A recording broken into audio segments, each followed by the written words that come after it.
process है, what is the process of statistical process control करना. First of all we may study about the process and then control. What is the process? Process के अंदर इन लोगों ने हमारे पास यहाँ पे लिखा हुआ है, process is a sequence of interdependent and linked procedures which at every stage consume one or more resources, employs time, energy, machine, money, etc. to convert inputs into outputs.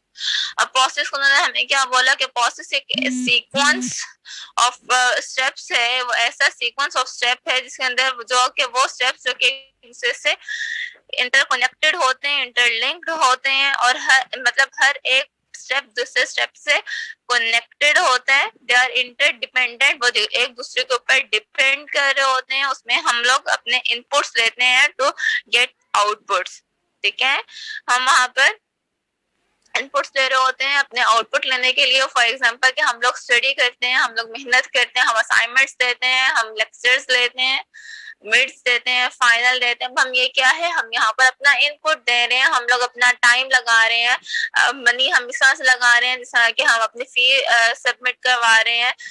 Eight the and क्या हमें मिलना चाहिए, हमें output मिलना चाहिए, मतलब हमें result हमारा अच्छा होना चाहिए, हमारी जीपीए सीजीपीए बहुत जबरदस्त होनी चाहिए. एंड देन हम ये कह सकते हैं कि हमारा जो आउटपुट है वो हमारी एक डिग्री होगी. ठीक है, दैट्स द प्रोसेस. अब इसमें क्या है, हर एक चीज दूसरी चीज से कनेक्टेड है, इंटरलिंक्ड है. आपको फर्स्ट सेमेस्टर के अंदर जीपीए अच्छी होनी चाहिए, मतलब जैसे कि आप लोगों ने मेहनत की, आपके हर असाइनमेंट जो है वो अच्छी थी, आपके मिड में मार्क्स अच्छे थे, आपके फाइनल में मार्क्स अच्छे थे, देन आपकी जीपीए अच्छी आई फर्स्ट सेमेस्टर की. ठीक है, देन सेकेंड सेमेस्टर के अंदर भी इस तरह से आप लोगों ने मेहनत की. अब ये क्या हो गया, they are somewhat interconnected with each other. आप लोग के जो है, जो आप लोग फर्स्ट सेमेस्टर के अंदर पढ़ते हैं वो किसी ना किसी तरह से, किसी ना किसी वे के अंदर आपका कनेक्टेड होता है, आपका लिंक्ड होता है with the second semester. First semester के अंदर आपको बेसिक्स पढ़ाई जाती है, सेकंड में थोड़ा सा और एडवांस, इस तरह से आप आगे जाते जाओगे. फिफ्थ सेमेस्टर में जाके आपकी बिल्कुल प्योर स्टार्ट हो जाएगी and at the and you may get your degree. ठीक है, अब ये सारे स्टेप्स हैं, या फिर हम ये कह सकते हैं सारे स्टेप्स हैं, दे आर इंटरडिपेंडेंट और लिंक्ड और interconnected with each other, that's called a process.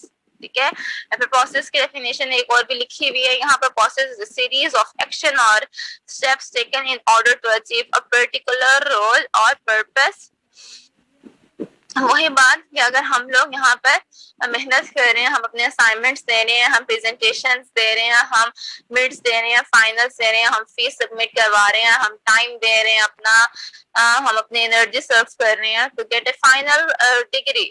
ठीक है, हम अपनी फाइनल डिग्री लेने के लिए सब कुछ दे रहे हैं, हमारा एक पर्टिकुलर पर्पस है ये सब कुछ करने के पीछे. ठीक है, and that's called a process. एक और डेफिनेशन लोगों ने वही बात लिखी हुई है, हर एक ही बात को डिफरेंट तीन वे के अंदर बताया गया है, डिफाइन किया गया है कि process is a mechanism to generate outputs by giving inputs. जो प्रोसेस है वो एक मैकेनिज्म है क्या करने के लिए, आउटपुट फाइंड आउट करने के लिए बाय गिविंग इनपुट्स. हम इनपुट्स देंगे तो हमारे पास ऑब्वियसली आउटपुट जो है वो अचीव होगा. ठीक, देन उसके बाद यहाँ पे नोट लिखा हुआ है. नोट क्या है, मोस्टली प्रोसेसेस आर रिपीटेबल. अक्सर प्रोसेसेस जो हैं वो रिपीटेबल होते हैं, वो रिपीट हो रहे होते हैं. इसके एग्जांपल हम कोई भी रोजमर्रा की कोई भी एग्जांपल ले सकते हैं, जैसे कि हम रोजाना खाना खाते हैं, उसके लिए रोजाना क्या कहते हैं, कोई ना कोई खाने की हंडी वगैरह, कोई भी सब्जी वगैरह आती है, वो रोजाना जो है वो पहले उसे हमारी मदद होती है, उसे बनाती हैं, फिर उसके बाद सर्व की जाती है. अब ये इट्स अ रिपीटेबल प्रोसेस. ठीक है, and each step is connected with each other. समझ आई बात की? Yes ma'am. Yes ma'am. Yes ma'am. Yes ma'am. Okay, then अब प्रोसेस हम लोगों ने पढ़ लिया. प्रोसेस के बाद हमारे पास कंट्रोल आया. प्रोसेस के बाद हमारे पास कंट्रोल आया. What is control? कंट्रोल के अंदर हमारे पास यहाँ पर है, control is a way to identify the unusual changes in the process and then elimination of these changes and hence bring the process into normal state. अब control करना किसे कहते हैं?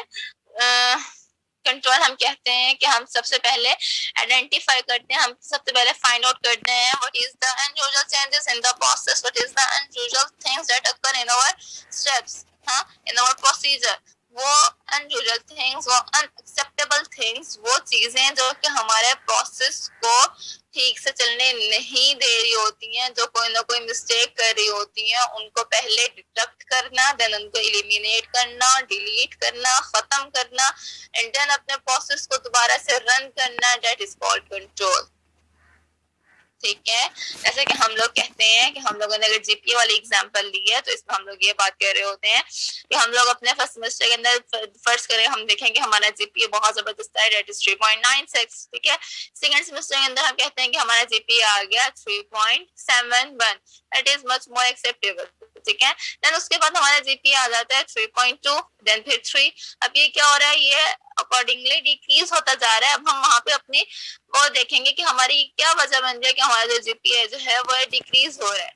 ठीक है, वहां पर हम लोग उसको पहले चेकआउट करेंगे, डिटेक्ट करेंगे, what is the reason behind our decreasing GPA.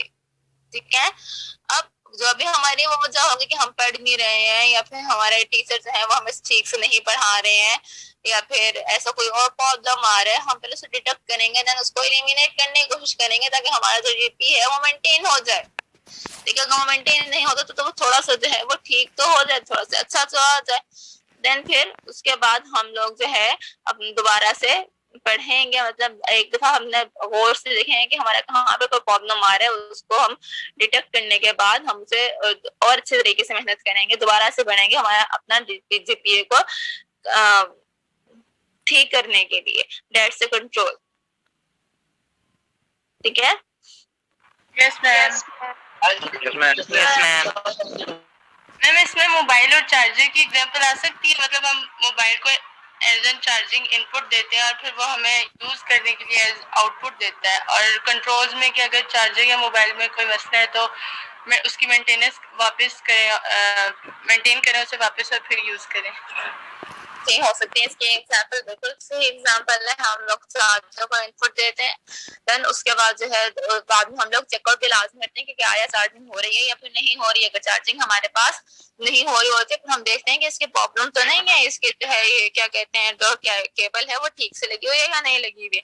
अगर फर्स्ट करें हमें पता होता है कि इस पॉइंट से इसकी केबल जो है वो खराब हो रही है, वहां से हम लोग उसको ठीक करने की कोशिश करते हैं, तो वो ठीक हो जाते हैं, देन हम फिर कहते हैं कि हाँ चार्जिंग होगी, दैट्स कंट्रोल, एंड देन वो चार्जिंग जब कंप्लीट हो जाते हैं तो हमें आउटपुट देते हैं, that's our output, and that's a process control. जी बच्चे सीआर।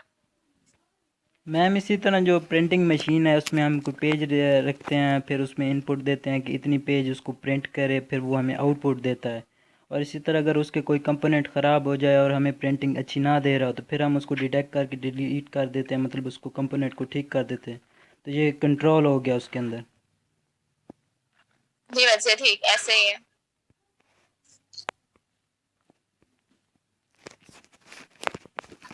यही बात है। अच्छा जी, कंट्रोल के बाद हमारे पास what is the statistical process control. अब स्टैटिस्टिकल प्रोसेस कंट्रोल है क्या, व्हाट इज एसपीसी। इसे हम एसपीसी भी बोलते हैं, इसको हम स्टैटिस्टिकल प्रोसेस कंट्रोल भी बोलते हैं। है अब स्टैटिस्टिकल प्रोसेस कंट्रोल या फिर एसपीसी से हम कहते हैं it is a powerful collection of problem solving tools useful in achieving process stability and improving capability through the reduction of variability.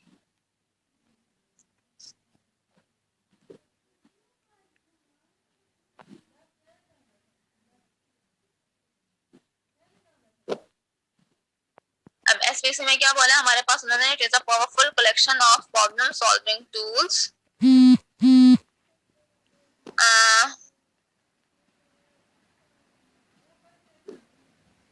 ये powerful collection of problem solving tool है useful in achieving process stability and improving capability through the reduction of variability. मतलब इसमें हम ये कहते हैं कि वो प्रॉब्लम सॉल्विंग टूल है जिसमें हम अपने प्रोसेस की स्टेबिलिटी को और उसकी कैपेबिलिटी को इम्प्रूव कर रहे होते हैं, अपनी वेरिएबिलिटी को कम करते हुए। मतलब हमारी ये कोशिश होती है कि हमारा जो प्रोसेस है दैट वंस परफेक्ट, ठीक है, उसके अंदर जो वेरिएबिलिटी है, उसके अंदर जो वेरिएशन है वो कम से कम हो, उसकी कैपेबिलिटी जो है वो इम्प्रूव हो। उस इन सब चीजों को उसके अपने प्रोसेस को सही से रन करने के लिए हम जो टूल यूज करते होते हैं, जो डिफरेंट टूल्स होते हैं, उन टूल्स को हम कहते हैं that's a statistical process control. अब वो उन टूल्स में हमारे पास कौन कौन से टूल होंगे, वो हमारे पास है हिस्टोग्राम और stem and leaf plot, check sheet, Pareto chart, cause and effect diagram, defect concentration diagram, scattered diagram and at the end control charts.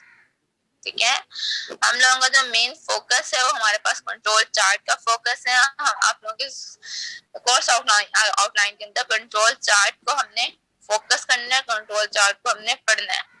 ठीक है, इतनी समझ आ गई है, मैं आगे मूव करूं? यस मैम, समझ आ यस गया। Ma'am. Yes ma'am. Yes, ma'am. Very good. Yes ma'am. Okay जी, chance cause and assignable cause of variation. अब उन्होंने हमें ये बात यहाँ पे बताई है कि in any production process, regardless of how well designed or carefully maintained, it is a certain amount of inherent or natural variability will always exist. This natural variability or background noise is the cumulative effect of many small, essentially unknowable causes. अच्छा जी, in statistical quality control, this natural variability is called a stable system of chance causes. अब उन्होंने हमें यहाँ पे ये बात बताई कि कोई भी आप प्रोडक्शन प्रोसेस ले रहे हैं, कोई भी आप प्रोसेस ले रहे हैं, उसको आप जितनी मर्जी अच्छे तरीके से चलाएं, जितना मर्जी वेल मेंटेन रखें, फिर भी उसके अंदर जो है नेचुरल वेरिएबिलिटी, नेचुरल वेरिएशन जो है वो लाजमी एग्जिस्ट करती है। ठीक है, अब ये नेचुरल वेरिएबिलिटी जो एग्जिस्ट कर रही होती है, ये बहुत स्मॉल अमाउंट के अंदर होती है और ये जो है अनअवॉइडेबल होती है। मतलब हम इसको अवॉइड नहीं कर सकते। हम कुछ भी कर लें, जितनी भी मेहनत कर लें, जितनी मर्जी कोशिश कर लें, हम इसको अवॉइड नहीं कर सकते। लाजमी 19-20 का जो फर्क है वो लाजमी आता है। उसको हम कहते हैं कि वो हमारे पास स्टेबल सिस्टम है, या फिर इसको हम चांस कॉजेस कहते हैं। ठीक है, इसकी एग्जांपल हम लोग ले सकते हैं, जैसे कि हम लोग सिग्नेचर्स करते हैं, हमारा जो पहला सिग्नेचर है वो हमारे दूसरे सिग्नेचर से थोड़ा बहुत लाजमी डिफरेंट होगा। ठीक है, और बिल्कुल सेम सिग्नेचर हम पहले जैसा कभी भी नहीं कर सकते। 19-20 का फर्क लाजमी होता है। ठीक है, वो जो हमारे पास 19-20 का फर्क होता है, हम कुछ भी कर लेंगे, जितनी मर्जी ध्यान से अपना सिग्नेचर कर लें, वो कभी भी जो है वो पहले जैसा नहीं होगा। वो हमारे पास क्या होता है कि वो हमारे पास चांस कॉजेज होती हैं, वो कॉजेज जो कि इनहेरेंट होती हैं या नेचुरल कॉजेज होते हैं, जिनको हम अवॉइड कर नहीं सकते। हम जो मर्जी कर ले, हम उनको खत्म नहीं कर सकते उन वेरिएशन को। उसको हम कहते हैं कि वो हमारे पास नेचुरल कॉजेज या फिर चांस कॉजेज होती हैं। ठीक है, इसके एग्जांपल हम लोग ये ले सकते हैं, जैसे कि गर्ल्स की अगर देखें तो अगर फर्स्ट टाइम वो बिरयानी बनाती हैं, वो बहुत अच्छी बनेगी, बहुत जबरदस्त बनेगी। अब जितनी मर्जी वो कोशिश कर लें, बिल्कुल एज इट इज वैसी नहीं बनेगी, कोई ना कोई डिफरेंस जो है वो लाजमी आएगा। That's it, chance causes. ठीक है, yes ma'am. Yes ma'am. Yes ma'am. Yes ma'am.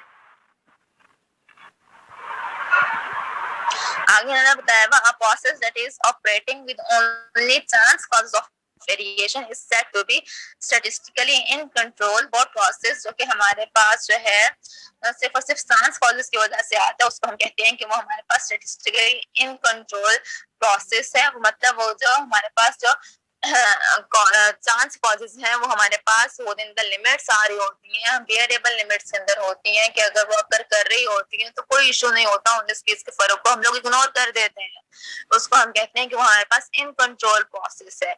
जबकि मतलब कि हम उन्हें कहते हैं कि वो हमारे पास इनहेरेंट होती हैं, वो वरासती होती हैं, कि वो उन लोगों ने उन्होंने लाजमी अक्कर करना होता है उन प्रॉब्लम से। ठीक है, other kinds of variability may occasionally be present in the output of process. This variability in quality characteristics usually arises from the following sources। जो दूसरी किस्म की वेरिएबिलिटी होती हैं वो जो है ओकेजनली प्रेजेंट होती हैं हमारे आउटपुट प्रोसेस के अंदर, और वो हमारे पास किस किस वजह से अक्कर होती है। वो हमारे पास दूसरे टाइप की वेरिएबिलिटी इम्प्रॉपर एडजस्टेड द और कंट्रोल्ड मशीन, इम्प्रॉपर एडजस्टेड और कंट्रोल्ड मशीन, वो इम्प्रॉपर एडजस्टमेंट्स होती है हमारी कंट्रोल्ड मशीन की। ऑपरेटर्स एरर और डिफेक्टिव रॉ मटेरियल ऑपरेटर का एरर होता है, या फिर हमारा जो है वो मटेरियल जो है, जो हम मटेरियल यूज कर रहे होते हैं वो हमारा डिफेक्टिव होता है। इसकी एग्जांपल मैंने ये ली थी, जैसे हम लोग मिल्कशेक बनाते हैं, फर्ज करें उसमें क्या होता है, इम्प्रॉपर एडजस्टेड, हम जो है वो ग्राइंडर को ठीक से एडजस्ट नहीं करते, ठीक, वो एक दूसरे चलाते हैं, एकदम सारा दूध जो है वो बाहर आ जाता है, ठीक है। अब ये क्या हो गया, ये इम्प्रॉपर एडजस्टमेंट हो गई हमारी मशीन की, improper adjustment of controlled machine. ये ऑफ आएगा बच्चे, ये और नहीं आएगा, काइंडली से ठीक कर लीजिएगा। देन उसके बाद सेकंड है ऑपरेटर एरर। अब देखें सेकंड को मैंने कहा ऑपरेटर एरर होगा या फिर डिफेक्टिव मटेरियल होगा। फर्स्ट कहने कि हमारा जो दूध है वो फटा हुआ है, अब वो क्या हो जाएगा कि वो हमारा ऑपरेटर एरर इसमें इस तरह से आ जाएगा कि वो ऑपरेटर ने, मतलब हम लोगों ने वो देखा ही नहीं कि हम जो शेक बना रहे हैं, मिल्क शेक बना रहे हैं, वो दूध ठीक है या नहीं है। एंड देन या फिर डिफेक्टिव रॉ मटेरियल, और या फिर डिफेक्टिव मतलब वो जो दूध है वो फटा हुआ मटेरियल ही हमारा ठीक नहीं है। अब ये क्या है, बहुत बड़ी बड़ी मिस्टेक्स हैं। एक तो क्या हो गया कि हमारा ग्राइंडर में से दूध बाहर आ रहा है, और दूसरा क्या कि आप फिर वो जो है दूध है वो फटा हुआ होगा। अब ये वेरिएबल नहीं की जा सकती, हाँ थोड़ी सी चीनी कम हो सकती है, थोड़ी सी चीनी ज्यादा हो सकती है, ये वेरिएबल है। अब ये वेरिएबल नहीं है हमारे पास जो हमने मिस्टेक्स की हैं। सच वेरिएबिलिटी जनरली लार्ज। अब ऑब्वियसली जो वेरिएबिलिटी है, जो वेरिएशंस है, जो प्रॉब्लम्स है, ये क्या है, तो वाकई बहुत ज्यादा है। One compare to the background noise, उसकी निस्बत के जब हम अगर चीनी जो है वो कम या ज्यादा करें, and it usually represent on unacceptable level of process performance, we refer to the source of variability that are not part of the chance causes as assignable causes of variation. Simply वो ये जो हम लोगों के पास variation आ रही है, ये जो वेरिएबिलिटी आ रही है, जो चेंजिंग्स आ रही है, that are unacceptable, that is unbearable, ठीक है। ये अनएक्सेप्टेबल है, अनबियरेबल है, इसको हम कहते हैं कि ये जो है हमारे प्रोसेस का पार्ट नहीं है। इसको हम कहते हैं कि हमारे पास असाइनेबल कॉज ऑफ वेरिएशन है, ठीक है। A process that is operating in the presence of assignable causes is said to be out of control process। वो process जो कि हमारे पास assignable cause के दरमियान रन कर रहा हो तो उसको हम आउट ऑफ कंट्रोल प्रोसेस कहते हैं, और वो प्रोसेस जो कि हमारे पास चांस कॉजेस के दरमियान रन कर रहा होता है उसको हम कंट्रोल प्रोसेस कहते हैं। जो असाइनेबल कॉज के वक्त रन कर रहा होता है उसको हम आउट ऑफ कंट्रोल प्रोसेस बोलते हैं। एंड देन हमारी ये एसपीसी मेजर ऑब्जेक्टिव जो है एसपीसी का, जो हमने स्टैटिस्टिकल प्रोसेस कंट्रोल टूल्स पढ़े हैं, उनका जो मेजर ऑब्जेक्टिव होता है वो यही होता है कि असाइनेबल कॉजेस को पहले डिटेक्ट करें, देन उसको एलिमिनेट करें, उसके बाद अपने प्रोसेस को जो है वो चलाते हैं। हमारा यही एम, बेसिकली बेसिक एम हमारा यही होता है कि हम असाइनेबल कॉजेस को पहले हम डिटेक्ट करते हैं, देन फिर उसके बाद अपने प्रोसेस को चलाते हैं। ये हमारे पास असाइनेबल कॉजेस होती हैं। मतलब हम लोगों ने यहाँ पे दो किस्म की कॉजेस पढ़ी हैं, एक चांस कॉजेस एंड देन एक असाइनेबल कॉजेस। चांस कॉजेस को हमने क्या कहा, ये वो कॉजेस होती हैं जो कि इनहेरेंट होती हैं, नेचुरल होती हैं, और अगर वो चल रही हो तो हमारा जो प्रोसेस होता है वो इन कंट्रोल होता है, ठीक है। मतलब उन लोगों उन कॉजेस में लाजमी अकर करना होता है, ठीक। लेकिन जो असाइनेबल कॉजेस होती हैं वो क्या होता है, तो उसमें हम कहते हैं कि वो जो है अगर वो अक्कर कर जाएं तो फिर वो अनएक्सेप्टेबल होती है, अनबियरेबल होती है। उसके लिए हम अपने एसपीसी टूल्स को यूज करते हुए क्या करते हैं, अपने उनको पहले डिटेक्ट करते हैं, देन उनको एलिमिनेट करते हैं, उनको डिलीट करते हैं, उन असाइनेबल कॉजेस को, एंड अपने प्रोसेस को रन करते हैं, उसको हम असाइनेबल कॉजेस कहते हैं। सिंपल इन सिंपल वर्ड्स हम लोग यहाँ पे ये बात कह सकते हैं, वो कॉजेस जो कि अनबियरेबल होती हैं वो असाइनेबल कॉजेस होती हैं, और वो कॉजेस, वो वेरिएशन जो कि बियरेबल होती हैं उनको हम चांस कॉजेस कहते हैं, ठीक है। यस मैम समझ आएगी यहाँ? आगे सुनिए। यस मैम, ये इसका ऑब्जेक्टिव रिपीट कर दें। Objective okay, a major objective, okay, यहाँ से है, a major objective of SPC is to quickly detect the occurrence of assignable causes of process shift so that investigation of the process and corrective active may be undertaken before any non-conforming units are manufactured। यहाँ पे मैंने यही बात की हुई है कि ये हमारा जो मेन ऑब्जेक्टिव होता है, हमारा मेन ऑब्जेक्टिव जो एसपीसी का होता है, स्टैटिस्टिकल प्रोसेस कंट्रोल टूल्स का, यही होता है कि हम जल्द अज जल्द जो है अपने असाइनेबल कॉजेस को डिटेक्ट करें, देन उसको एलिमिनेट करें, उसके बाद अपने प्रोसेस को जो है वो स्टार्ट करें, इससे पहले कि हमारे पास जो है वो जो प्रोडक्ट आउटपुट जो हमें मिले वो खराब हो। अपने आउटपुट को खराब होने से बचाने के लिए जो एसपीसी हम टूल यूज कर रहे होते हैं वो ये कहते हैं कि अपनी जो प्रॉब्लम्स हैं उनको डिटेक्ट करने के बाद प्रोसेस को रन करते हैं ताकि हमारे पास जो है वो सही प्रोडक्ट्स जो है वो हमारे पास सही प्रोडक्ट्स आए।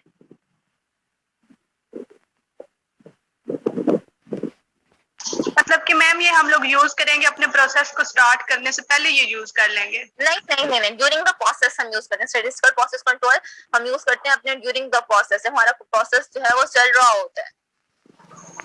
Okay ma'am. अच्छा जी, फिर उसके बाद है to monitor location parameter mu and dispersion parameter sigma, Walter H Shewhart introduce the concept of control chart. ठीक है, अब मैंने यहाँ पे के लिए वॉल्टर एच शूहर्ट ने कंट्रोल चार्ट्स को हमारे लिए पेश किया है। चांस कॉजेस को हम फिर आगे उन्होंने ऐसे बताया हुआ है कि चांस कॉजेस को हम कॉमन कॉज ऑफ वेरिएशन भी कहते हैं, ब्रेन कंट्रोल भी कहते हैं, आपको पहले भी बता दिया था। आसानी में कॉजेस को स्पेशल कॉज ऑफ वेरिएशन भी कहते हैं, then out of control process भी बोला जाता है। ठीक है, देन उसमें कहां से आवाज आ रही है आप लोगों को? Yes ma'am. Yes ma'am.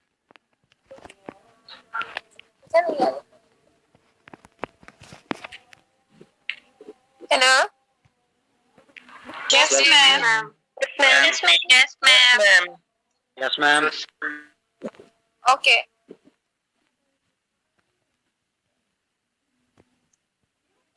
Ma'am, general model first Shewhart model control chart. अब यहाँ पे हमारे पास है let omega be a sample statistic that measures some quality characteristic of interest and suppose that mean of omega is mu of omega। उन्होंने कहा है कि हम एक वेरिएबल लेते हैं, फर्स्ट करें कि वो हमारे पास ओमेगा है, सैंपल स्टैटिस्टिक है, वो सम क्वालिटी कैरेक्टरिस्टिक को मेजर करते हैं एंड सपोज दैट उसका जो मीन है ओमेगा का मीन, उसको हम डिनोट कर रहे हैं म्यू ऑफ ओमेगा से, जिसे हम कह सकते हैं expectation of omega that is equal to mu of omega just like expectation of X that is equal to mu and the standard deviation of omega that is equal to sigma of omega. इसको हम जैसे कि हम लोग sigma of omega हम लोग कह रहे हैं कि ओमेगा हमारे पास एक सैंपल स्टैटिस्टिक है जो कि क्वालिटी कैरेक्टरिस्टिक को क्वालिटी कैरेक्टरिस्टिक को शो कर रहा है और इसके अंदर हम लोग कहते हैं कि ओमेगा का जो मीन है वो म्यू ऑफ ओमेगा है एंड देन उसका जो स्टैंडर्ड डेविएशन है वो हमारे पास सिग्मा ऑफ ओमेगा है। स्टैंडर्ड डेविएशन का आप लोगों ने फॉर्मूला पहले भी पढ़ चुके हैं, वो हमारे पास क्या है, sigma of omega that is equal to expectation of e into omega minus expectation of omega का whole square root।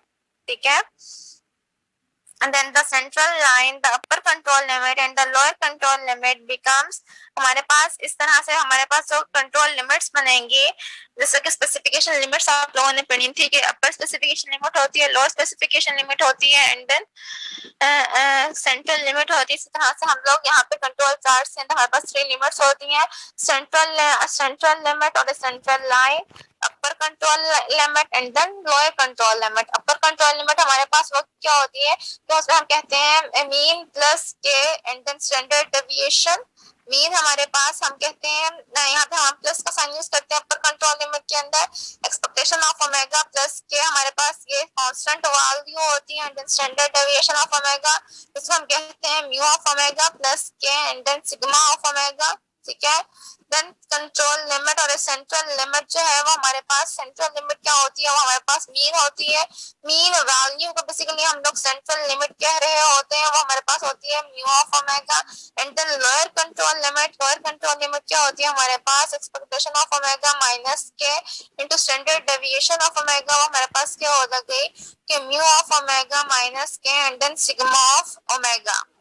ठीक है, तो उसके बाद उन्होंने यहाँ पे हमें बताया हुआ है वेयर के is the distance of the control limits from the central line expressed in standard deviation units, this general theory of control chart। अच्छा, अब मैंने जैसे के को बताया कि क्या होता है, उन्होंने कहा कि is the distance of the control limits, कि हमारे पास क्या है, वो डिस्टेंस है हमारे कंट्रोल लिमिट्स का सेंट्रल लाइन से एक्सप्रेस करते हैं, जिसको हम स्टैंडर्ड डेविएशन फॉर यूनिट्स के अंदर and then control limits. Control chart जो है, तो आगे उन्होंने मैं ये बताया है कि कंट्रोल चार्ट फर्स्ट इंट्रोड्यूस करवाया हमें वॉल्टर एच शूहर्ट ने and the control charts developed according to these principles are often called Shewhart use of the control chart system improve the process. Control charts हम लोग use करते हैं अपने process को improve करने के लिए, मतलब प्रोसेस के अंदर जो भी प्रॉब्लम्स आ रही होती हैं उनको ज्यादा अच्छे से प्रोसेस को चलाने के लिए, जो भी प्रॉब्लम्स उनको खत्म करके आगे दोबारा से प्रोसेस को कंटिन्यू करते हुए हम लोग कंट्रोल चार्ट्स इसके लिए हम लोग कंट्रोल चार्ट की यूज करते हैं। Following observation generally have been made, ज्यादातर ऑब्जर्वेशन जो है वो हमारे पास ये है कि most process don't operate in a state of statistical control. ज्यादातर जो प्रोसेस है वो हमारे पास during statistical control नहीं चल रहा होता। Consequently, the routine and attentive use of control charts will identify assignable causes. If these causes can be eliminated from the process, variability will be reduced and the process will be improved. ज्यादातर जो है attentive use of control chart, ज्यादातर control chart का हमारे पास यही use है कि assignable cause को ये पहले आइडेंटिफाई करता है, देन उनको एलिमिनेट करता है अपने प्रोसेस से, और हम इससे क्या होता है कि हमारी जो वेरिएबिलिटी होती है वो कम होती है, एंड देन जो हमारा प्रोसेस है वो इम्प्रूव हो जाता है, वो ज्यादा अच्छे तरीके से चलता है। जी बच्चे क्या बात है? मैम प्लीज थोड़ा सा आहिस्ता आहिस्ता बढ़ाएं, समझ नहीं आ रही सही तरह से, पीछे वाले पेज की भी लास्ट समझ नहीं आई मैम, ये लास्ट से समझ नहीं आया। अच्छा बच्चे लास्ट से समझा देती हूँ मैं आपको। इसमें हमारे पास लिमिट्स समझ आ गई, 3 तरह की लिमिट्स होती हैं, upper control limits, control limits, central lower control limit. इनकी समझ आ गई? नो मैम, थोड़ी बहुत आई है, फार्मूला की समझ आई है, लेकिन थोड़ी सा दोबारा मैम प्लीज बता दीजिए। ओके ओके बच्चा, मैं समझाती हूँ। हमारे पास 3 तरह की कंट्रोल लिमिट्स होती हैं, upper control limit, control limit and then या central limit and then lower control limit. मतलब 3 तरह की बाउंड्रीज होती हैं, हम इसको इस तरह से चार्ट में आइडेंटिफाई कर देते हैं। That's one is our central limit और मीन पॉइंट, ठीक है। That's one is our upper control limit and the last one is our lower control limit, ठीक है। अब अपर कंट्रोल लिमिट ऑब्वियसली इसके अंदर कोई प्लस का साइन यूज हो रहा होगा, पॉजिटिव साइन की तरफ होती है, लोअर कंट्रोल में नेगेटिव का साइन यूज होता है, लोअर की तरफ होती है, ठीक है।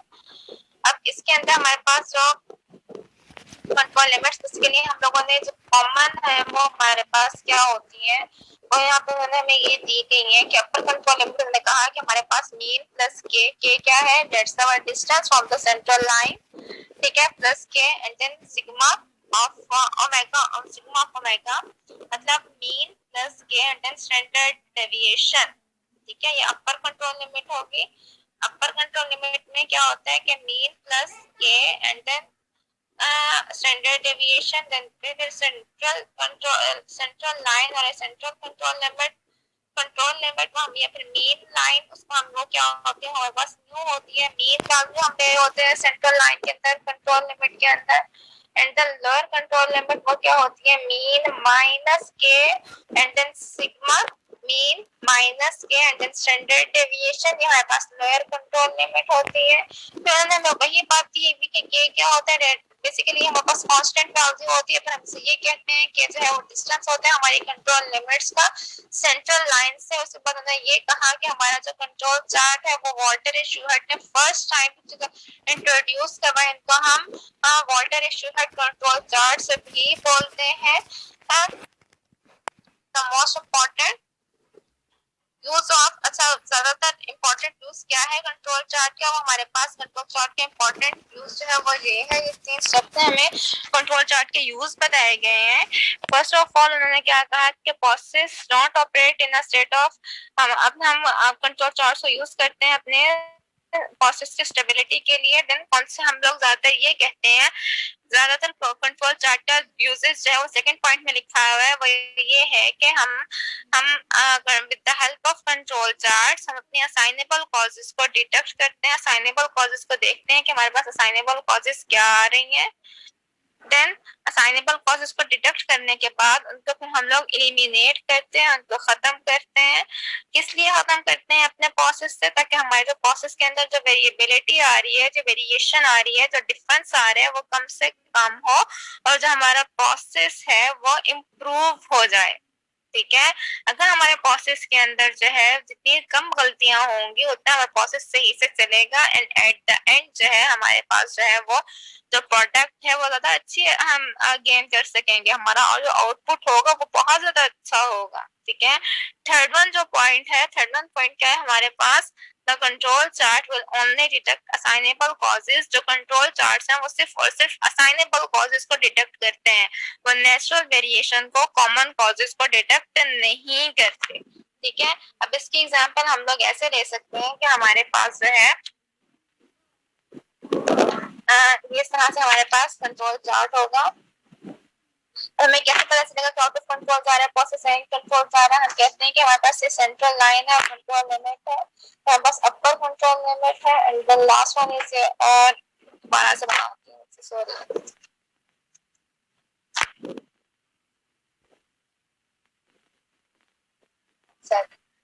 that one is a control limit, that one is our lower control limit and that one is our upper control limit। हमारा जो प्रोसेस है इसके अंदर ये हिसाब से हमारा प्रोसेस चल रहा है।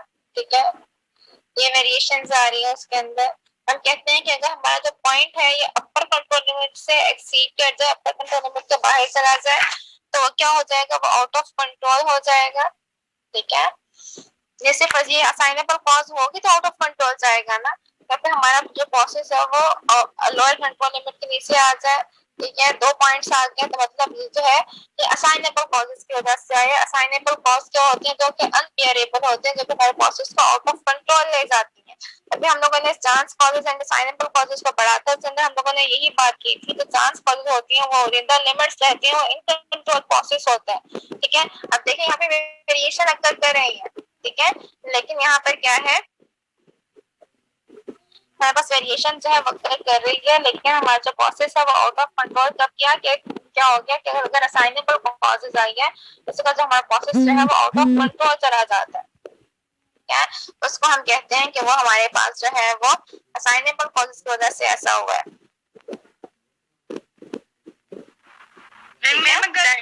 जो पॉइंट्स हैं ये वेरिएबिलिटी को शो कर रहे हैं ना, ये बच्चे जो पॉइंट्स है वेरिएबिलिटी को शो कर रहे होते हैं, जो इनका लिमिट्स पॉइंट है ये वेरिएबिलिटी इनमें लाजमी अकर करेगी। ठीक है। ऐसा हो नहीं सकता कि वेरिएबिलिटी अकर ना करी हो।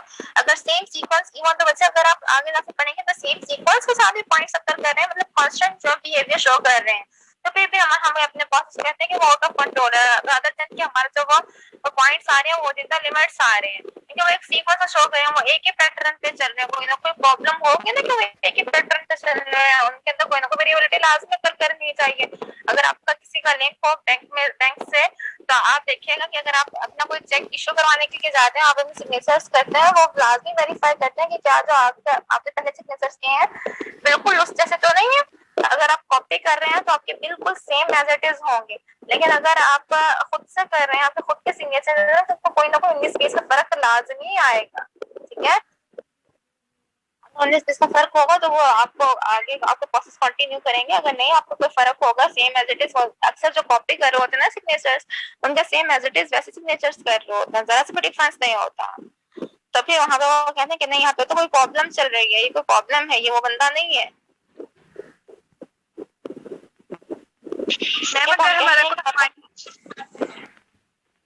मैम अगर पॉइंट लेवल कंट्रोल लिमिट से भी यानी नीचे चला जाए तब भी आउट ऑफ कंट्रोल हो जाता है। तो वैसे लोअर कंट्रोल लिमिट से मैंने नीचे लगाए हैं ना, तो अगर लोअर कंट्रोल लिमिट से भी नीचे जाए तो फिर भी आउट ऑफ कंट्रोल होगा, अपर कंट्रोल लिमिट से ऊपर जाए तो फिर भी आउट ऑफ कंट्रोल होगा। उनके अंदर लिमिट्स रहने चाहिए और उनके दरमियान वेरिएबिलिटी वेरिएशन जो है वो लाजमी अक्कर करनी चाहिए। Okay ma'am. मैम ये जो फर्स्ट पॉइंट है, मैम ये जो फर्स्ट पॉइंट है ये एक दफा बता देंगे। ने कहा कि कोई भी प्रोसेस जो है वो state of statistical control chart के अंदर कभी भी अक्कर नहीं कर रहा होता है। हम हमेशा उसके लिए कंट्रोल चार्ट्स को यूज कर रहे होते हैं। कभी भी ऐसा नहीं होता कि हमारा जो प्रोसेस जो है वो बिल्कुल परफेक्ट चल रहा हो, उसमें कोई ना कोई वेरिएशन जो है वो लाजमी अक्कर कर रही होती है। देन उसके बाद उन्होंने हमें बताया है थर्ड पॉइंट के अंदर the control chart will only detect assignable. वही बात क्या है, हमारे पास जो कंट्रोल चार्ट है वो असाइनेबल कॉजेस को डिटेक्ट कर रहा होता है। Management operator and engineer action will usually be necessary to eliminate the assignable causes हम जितने भी ऑपरेशन कर रहे होते हैं, management operator and engineering action जो है वो ज्यादातर यूज कर रहे होते हैं कि हम अपने असाइनेबल कॉजेस को जो है पहले डिलीट करें और अपने प्रोसेस को जो है वो आगे स्टार्ट करें। ठीक है, अगर ये एक ही बात है बार बार एक ही बात रिपीट किया हुआ है कि हमने असाइनेबल कॉजेस को पहले हमें डिडक्ट करना है, देन उसको एलिमिनेट करना है, उसके बाद अपने प्रोसेस को स्टार्ट करना है, सिंपल। जी क्लास जी ma'am. Okay ma'am. Yes, ma'am. Ma'am Yes, ma'am. कोई प्रॉब्लम हो आज के लेक्चर में यहाँ तक? Yes ma'am, enough ma'am. Yes ma'am. Okay Siya, मुझे अटेंडेंस सेंड कर दीजिएगा। Okay ma'am. ओके जी, अल्लाह हाफिज।